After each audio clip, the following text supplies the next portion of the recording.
Now, isn't that just what we needed, Redmen? Isn't it just what we needed, Liverpool fans? You got to talk to me in the comments about this one because this is exactly what we needed. I'll admit, I was quite negative when I did my preview. I was feeling really negative about this match. I thought that, and I'm not saying that we're out of it because we've got Tottenham next, I think. That's going to be a difficult match. We got beat 4-1 last time. But looking at this match, I mean, the goals alone, brilliant penalty by Salah. You had a very, very good goal by Roberto Firmino. Like, I haven't seen anybody score a goal like that since the days of Suarez. And then, obviously, you got to look at Emre Can's 25-yard screamer. Yes, it was deflected. I don't care. It looked class. It was absolutely brilliant. It really was. And overall, it was a solid performance. It really was. I actually thought that Lovren had a decent game today. Didn't see him, coming in, but he had a good game.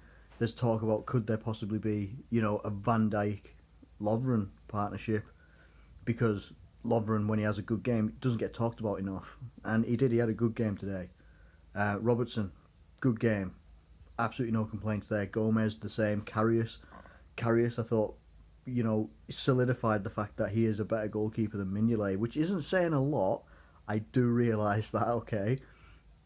But he is a better goalkeeper. Like, the shot stopping that he did, while he didn't have a great deal to do, that one against Depoitre, I think that's how you say his name, and he fired it straight at him. It was on the penalty spot almost. It was crossed in, so close to the goalkeeper, and very good shot stopping after, and he had good distribution, to be fair, as well. You've got to talk about the midfield. That midfield, when it was announced, Emre Can, Henderson and Milner, you're looking at that midfield and you're thinking, that is a stiff midfield. That is a midfield that doesn't have much creativity, but credit to them and credit to Henderson as well, who I think played up until about the 70th minute or something like that. He had a good game. He did have a good game, and they all had a good game, to be fair. I think Milner was very good as well. I think he was much more important at the back line, making sure that defence was quite, on. I remember at one point near the end of the game, he's shouting at the defence, let's not concede now. I think it was like the 87th minute or something like that, trying to make sure that we keep that clean sheet. Clean sheet is key here, that we manage to actually keep a clean sheet. We don't keep many, so that, it's gold dust when we get it. Let's just say that anyway. And then obviously, Salah, Firmino, brilliant. Mané had one of those games. He could have had had 4 goals. None of them went in. He's getting closer. I've got to say, when he started the match, he just didn't have a very good first touch. Everything that he touched seemed to come off him too far. It was going the wrong direction. And it didn't seem like it was going to be his day. And to be fair, I think he actually stayed in the game quite well. I think he had a good, he had a solid game. Didn't, score the goals that he could have. And to be fair, I think 3 of them were headers. He was narrowly missing, narrowly going wide. Look, it's one of them. We've won 3-0. Mane will improve. I do believe that. I've been quite critical of him because he's not hitting what he did last year. But thankfully we've got Salah to do that as well this year. And Firmino is doing bits. Firmino's got 19 goals in all competitions this season. Salah's got 26. I mean, those are fantastic numbers by people that everybody else in the rest of the Premier League, like other clubs and stuff like that, other club fans and stuff like that, were looking at us thinking they're not going to get 20 goals a season. Firmino's not going to get 20 goals in a season. Salah certainly isn't. Mane, yeah, he might not this season, but he might get 15, something like that. They're doing it right now, and that is all that matters. We look, don't get me wrong, Huddersfield didn't offer a great deal in terms of a threat, in terms of attacking and such like that, but we got past this test. And it is a testing match coming against Huddersfield. It really is. Wherever anybody is in the table, they can be a threat to anybody. You're looking as well, we lost against Swansea. Arsenal have just lost to Swansea as well.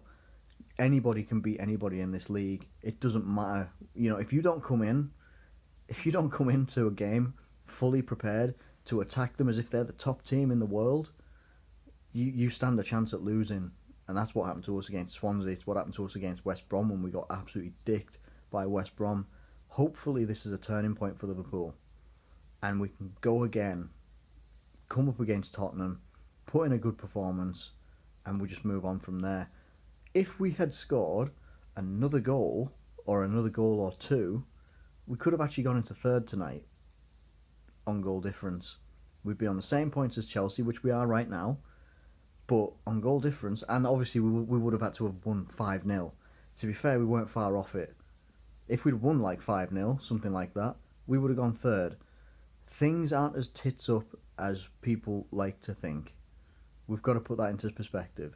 We're still in the Champions League. We're out the FA Cup, which was our most likely, way of getting a trophy this year, let's be honest. Unless something miraculous happens in the Champions League, let's not even get into that. That was our most likely way of getting a trophy this season. That's gone. So we've got to deal with the Champions League and the Premier League. I don't think we're doing too badly in either. We've got to see how we do against Porto. I think they've just lost a player or something like that, Danilo, for a couple of weeks. So he's probably going to miss our games.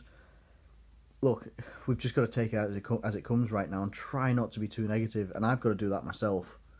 Sometimes I can look at things and be like, why are we letting this player go? Why are we letting Sturridge go to West Brom? But I've got to also have a little bit of faith that maybe there's a plan in place.